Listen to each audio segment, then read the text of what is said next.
kita mendengarkan firman Tuhan, saudaraku, mengenai pelayanan yang berhasil dengan kuasa Tuhan. Pelayanan yang berhasil dengan kuasa Tuhan. Semua kita mau melayani dan semua kita mau berhasil dalam pelayanan.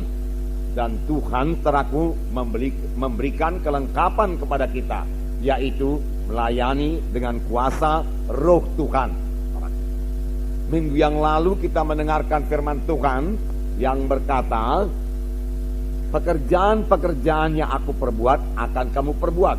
Bahkan pekerjaan-pekerjaan yang lebih besar daripada ini akan kamu perbuat, sebab aku pergi kepada Bapa.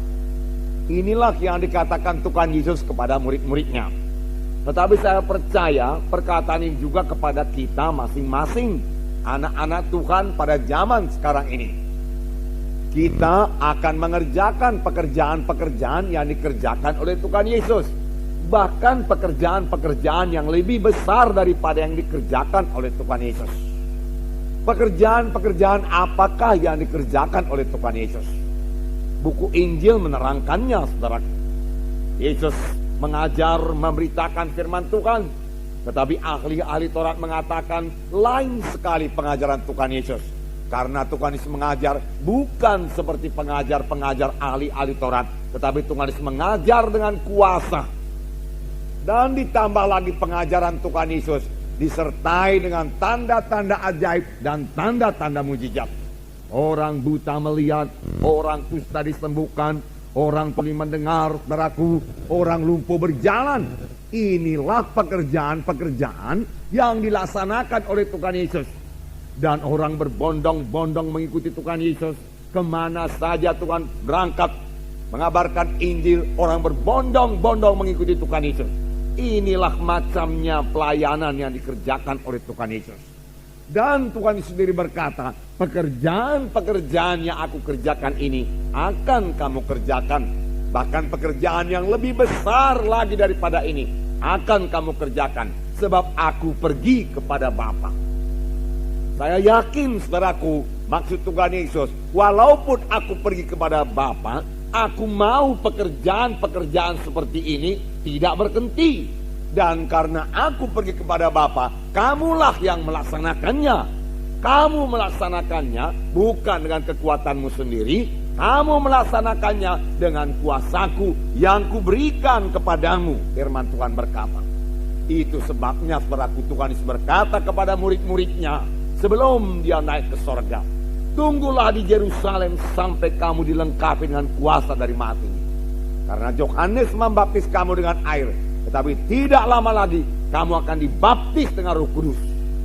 Murid-murid tidak mengerti apa itu maksudnya baptis Roh Kudus. Dan mereka bertanya dengan pertanyaan teraku yang berasal daripada cara berpikir manusiawi.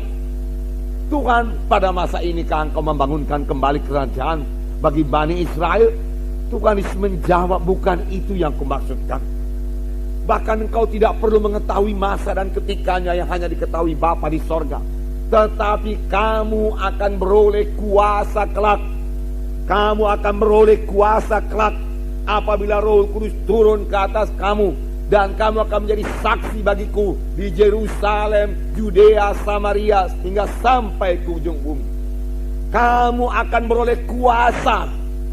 Tuhan mengendaki orang Kristen ini beroleh kuasa. Tuhan mengendaki orang Kristen ini lain dari yang lain, saudaraku. Tuhan memberikan kuasa kepada kita. Kuasa apakah ini, saudaraku? Yaitu kuasa Tuhan, kuasa Roh Kudus, saudaraku. Walaupun murid-murid Tuhan Yesus sudah 3,5 tahun lamanya diajari oleh Tuhan Yesus, Tuhan Yesus masih mengatakan kepada murid-murid ini, kamu perlu kuasa. Oleh sebab itu kamu jangan berangkat dulu menginjil. Kamu harus menginjil dengan kuasa. Kamu harus melayani dengan kuasa aku. Kamu harus kuurapi lebih dahulu dengan kuasa Roh Kudus. Barulah kamu jadi saksiku di Yerusalem, Yudea, Samaria, sehingga sampai ke ujung dunia ini. Saudaraku, kuasa Roh Kudus ini, kuasa Tuhan ini sudah tersedia bagi kita semuanya, saudaraku. Kita semua bisa melayani dengan dengan kuasa Tuhan. Dan ini memang kehendak Tuhan. Karena kalau kita melayani bukan dengan kuasa Tuhan, kita tidak akan berhasil. Minggu yang lalu kita dengarkan firman Tuhan, bahwasanya kuasa Tuhan ini tidak bisa digantikan dengan kuasa apapun juga. Kuasa Roh Kudus tidak bisa diganti dengan kuasa apapun juga, dengan metode apapun juga. Saudaraku, tidak bisa mengambil tempat kuasa Roh Kudus ini, saudaraku. Dan kalau kita melayani dengan kuasa Roh Kudus, kita akan beroleh hasil yang sama seperti yang diperoleh oleh Tuhan Yesus, seperti yang diperoleh oleh murid-murid, seperti yang dipunyai oleh sidang pertama, yang melayani dengan kuasa Roh Kudus. Hasilnya juga luar biasa. Kita akan membaca Kisah Rasul pasal 4, bagaimana sidang pertama yang berhasil melayani, dan mereka melayani dengan kuasa Tuhan. Di sini kita melihat, saudaraku, pelayanan Petrus dan Yohanes dengan kuasa Tuhan, sehingga 5.000 orang bertobat, saudaraku. Dan ini menyebabkan, saudaraku, imam-imam besar, ahli-ahli Taurat, tua-tua orang Yahudi, saudaraku, marah semuanya dan melarang Petrus dan Yohanes untuk mengabarkan Injil. Tetapi dan Yohanes berkata, tidak mungkin bagi kami untuk berhenti mengabarkan Injil. Petrus dan Yohanes menang menghadapi tantangan-tantangan itu semua. Kita melihat pelayanannya yang berkuasa, pelayanan Petrus dan Yohanes yang berkuasa, karena diurapi oleh Roh Kudus. Puji Tuhan, luar biasa kuasa Tuhan.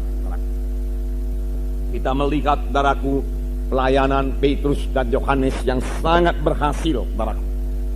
Dan nanti akan kita lihat bahwasanya mereka ini melayani dengan kuasa Tuhan. Mereka penuh dengan Roh Tuhan. Pada waktu mereka mulai berbicara, tentu yang dibicarakan mereka adalah Injil Yesus Kristus. 5.000 orang laki-laki bertobat. Ini merupakan satu pertumbuhan gereja yang sangat pesat. Sekarang ini pun masih jarang-jarang kejadian.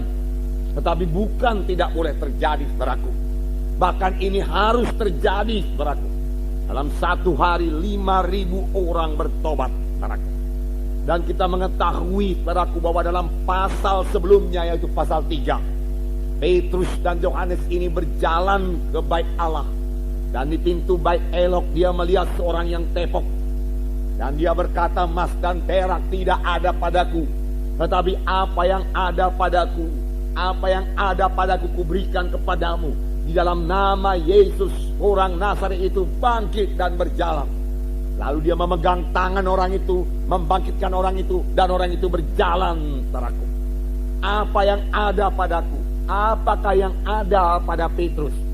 Petrus memiliki kuasa Tuhan. Kuasa apakah itu? Kuasa Roh Kudus, saudaraku. Di dalam nama Yesus bangkit dan berjalan. Lalu, saudaraku, orang-orang dalam bait Allah menjadi heran. Lalu Petrus memberitakan Injil yang sebahagian kita dengar dalam pasal 4 ini. Dan akibatnya 5.000 orang bertobat.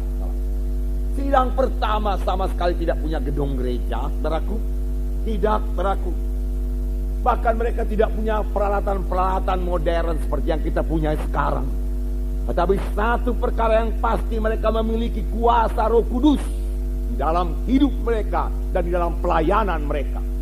Sebagai akibatnya gereja berkembang dengan pesat, saudaraku.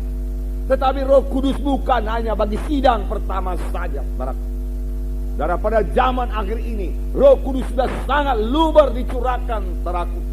Oleh sebab itu, apa yang dikatakan Tuhan Yesus, apa yang disuruh oleh Tuhan Yesus, kita akan mengerjakan pekerjaan-pekerjaan yang besar. Bisalah kita kerjakan sekarang ini, saudaraku. Karena Roh Kudus yang sama, yang menyertai Yesus, yang mengurapi Yesus, sehingga Yesus bisa melayani, adalah Roh Kudus yang sama, yang menyertai sidang pertama, yang menyertai ke-12 rasul, adalah Roh Kudus yang sama yang bekerja sekarang ini, memimpin kita, mengurapi kita untuk mengerjakan pekerjaan Tuhan.